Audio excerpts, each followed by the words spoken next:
Hey, I'm Pamela Jones. I'm going to take you on a tour of my solo exhibition at the Visual Arts Center in Punta Gorda, Florida. It's called Imagine That. We've got gypsy jazz, chair shrines, and bad clowns. They're all made with found objects, junk, stuff, and everyday random things, and they are crafted to inspire, uplift, and amuse. So let's start over here. This is Romani.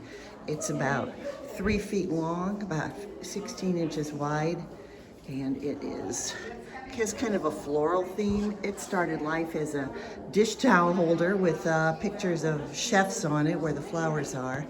It's loaded with things. I've got bells and all kinds of balls and stuff. This one is called Manouche, which means gypsy. It is just actually some decorative wood pieces that I flipped and glued and painted, and it looks pretty cool with all kinds of bells and things on it. I like the sparkles in it, in the fabric. This one is called Babik. Babik was the second son of Django Reinhardt, who was the actual, the founder of the gypsy jazz music, a famed, incredible guitarist from Romani, lived in France in the 1930s and 40s.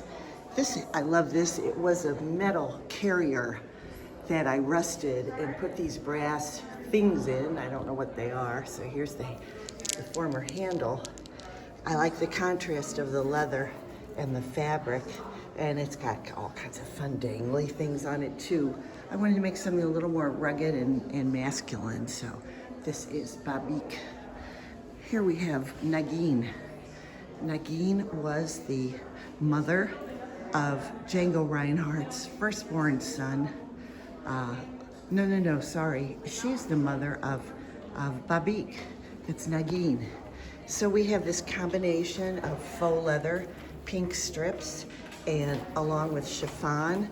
And then at the bottom we have contrasting colors. It's just all very bright and colorful, like gypsy ladies were. We're gonna move on here. Here's the corridor. This one is called, here's Lucon, the first name for the firstborn son of Django Reinhardt. And I like this contrast of leather and fabric. This has wood, straw, whatever this is, just more rugged looking. This started life, as a lot of my pieces, as a decorative souvenir spoon display where I removed the shelves and just put in other materials. And I like this one very much. I like the subtle colors. Here is La Vie Django, which I think it kind of looks like a guitar in a way, it evokes it. And it has lots of bells in the front. It's got lots of colorful stones and jewels.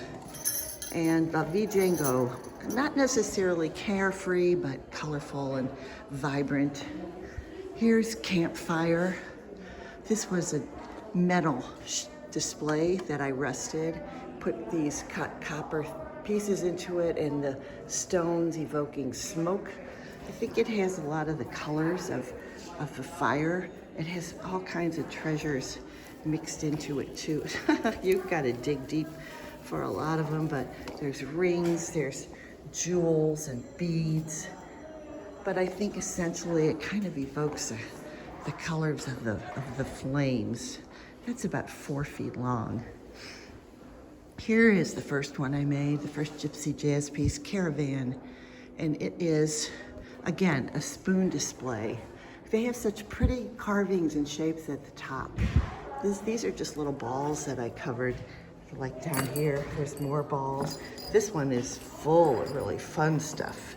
Beads and bells, tassels, antique bells, macrame, all kinds of stuff. It just caravan to evoke the color and the movement of the gypsy tribes.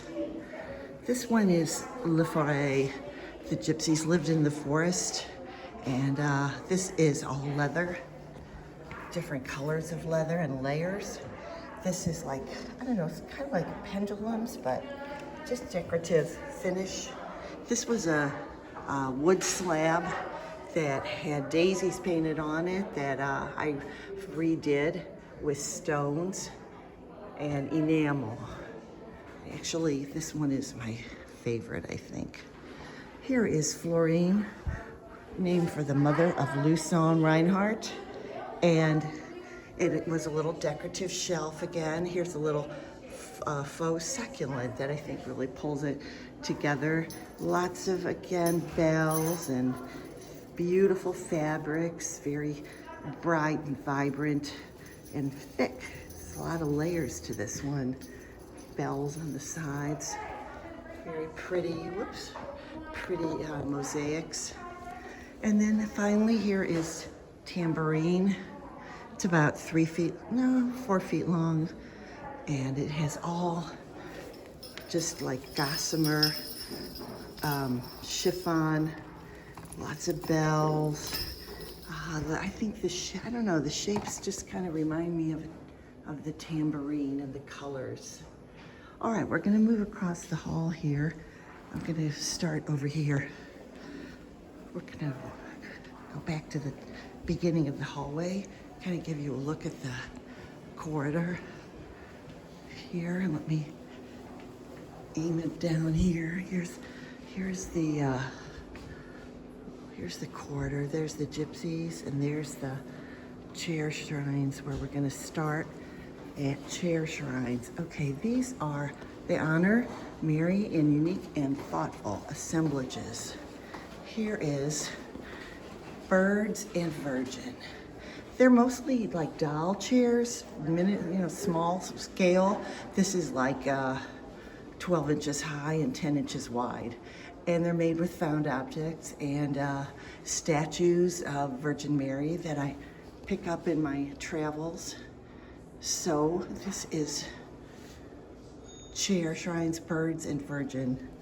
This is a littler one, about 10 inches wide, 8 inches high. The Woodlands Madonna. And there's little bunnies. There's a little chipmunk. There's a little, like a little fairy. So little birdies up in their nests. It's kind of sweet. This is the Golden Virgin, pink and gold. It's got some dangling crystals. It's really, really pretty. Really glistens. This one is like the star of the show as far as I'm concerned. It is about 4 feet from top to bottom. It's more like a child's chair. Here is our beautiful Madonna, which I found and painted gold. Put on some tassels, painted the chair, put on the fringe. Found all these wonderful poofs and plumes. Pretty much cleaned out the Walmart near my house for these because I like the texture and I like the bright colors here, contrasting with the Golden Virgin who's wearing rosary chains and a medallion. These two are kind of a set, this and this.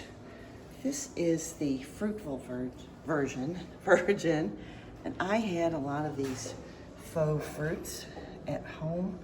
And just seemed like a good combination of things. Lemons, pears, apples, grapes. Then I also have faux vegetables, and I love how the peppers and the pea pods fan out around her, and the big oversized, what is that? These, not zigzags, whatever it is. So they're kind of a set. This is the Madonna of the garden, vegetable garden, and the fruit garden. So then moving along, we have, this is See No Buddha. I thought this angular chair worked really well with an Asian theme. So again, there's the poofs, and the abacus was a real discovery. This is called the Charmed Madonna, and you can see why. It is loaded with crazy charms and beads and stuff. And I always wanted to do one of these, and I will probably never again because it is really intense and really crazy. By the time I figured out how to do it, I was done.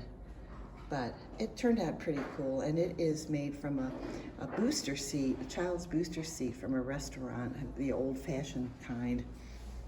Here is a cacti and candle. This one is his Latino theme, and it has the candle actually flickers when you turn it on.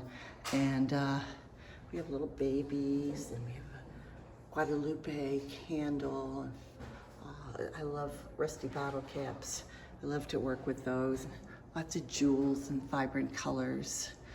It's actually a rocking chair, a little doll rocking chair. So those are the chair shrines. Now we move on to bad clowns, which everyone loves. And the bad clowns illustrate the nasty things clowns do and the just rewards they deserve. I don't like clowns, and I found this bag of clown heads years ago, and it just inspired creativity in me. This is Clown's End. They're not going anywhere for a long time. This started out as like a florist cage with flowers and foo-foo stuff in it, and I painted it and rusted the chain and the lock, and it took a while to arrange all the clowns. Here's Clown BQ. It's simple, but it's pretty dynamic, I think, pretty dramatic. I breathed a lot of fumes, getting just the right amount of burn on these poor, sad clowns. Here is Clowns Next Door. Now these started as like little Christmas houses, all decorated with tinsel and berries and holly and snow. But the thing is, you do not want to live next door to a clown. See, this house is so nice with its little flowers and its pretty curtains. Then we have over here another one which actually has like a Madonna statue and a little bench. Very lovely, well-kept house. But in between, oh my God, here is this nasty, nasty clown house, burnt up and boarded up, with shingles falling on the, there's, you know, the lawn is a disaster.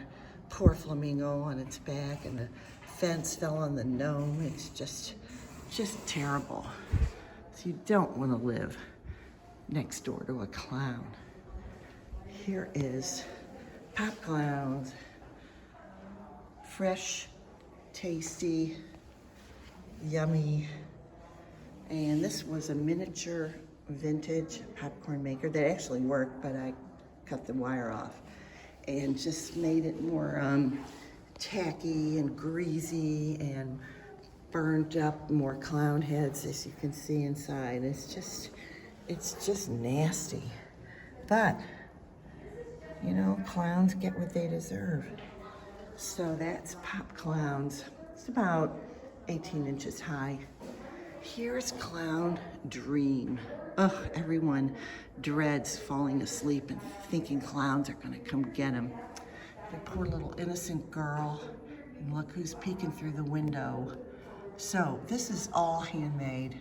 The floor, the furniture stained and painted. The curtains and all the bedding was made by me. Little miniature accents, and I put in wallpaper that would be very visually disturbing. So that is Clown Dream. Here is Clown Delabra. Again, inhaled some fumes on this one. This was a very pretty pewter candle holder, which got all banged up and battered. And the crystals I smudged so they look like they've been in smoke. These guys are just like dripping with whatever. It's nasty stuff. But I think the name came first, Clown Delabra. Here are the crown jewels. And I rusted these chains. That's not for wearing. Rusted the chains, necklace, bracelet, earrings, and they're mounted on velvet. And again, I think the name came first on this one too. Clown jewels. Here's another clown delabra, a little more ambitious, really icky, nasty, burnt up heads. Here is peeping clown. Where is the clown? Well, peeping around the corner. It's a very nice, pretty house, well kept, the little fence, everything nice, but uh-oh. Here is 3 caged clowns, and they are really, they're not burned, but they're kind of gross, like with junk oozing out. Very sad, caged forever. So I did manipulate the locks to make them look kind of battered and old. Painted the cages. This is the newest piece in the Bad Clowns family, and this is Clown Go Round. And I just think it kind of speaks for itself. It's decorated like circus style, and these gleaming jewels really sparkle as they twirl around. It's about 8 inches high. Then we have the Clown Tea Party, which is made of beautiful bone china and pretty little embroidered napkins, real sugar, fake cream, and yeah, you don't want to be invited to a tea party and find this. Then finally, we have late night at Clownton Abbey. The clown, like a fine manor house. And again, disturbing wallpaper. The family mounted in frames and on the walls. And the clowns living it up again, and they've all vanished. But it's very elegant, 3 in the morning, and that is Late Night at Clownton Abbey, actually made in the lid of a flatware box. So that is Imagine That. It's been a real honor to have a solo show at the Visual Arts Center. I'm just thrilled. I was thrilled to be asked, and it's been a great show. I'm really proud of my work. I think it shows up beautifully, and then we'll see what happens from this point on. So, thank you. If you have any questions, you can contact me at PamelaJonesArtStudio.com. You can see the rest of my work there, or contact me at PamDJones@embarkmail, EMBARQMAIL.com. Thanks.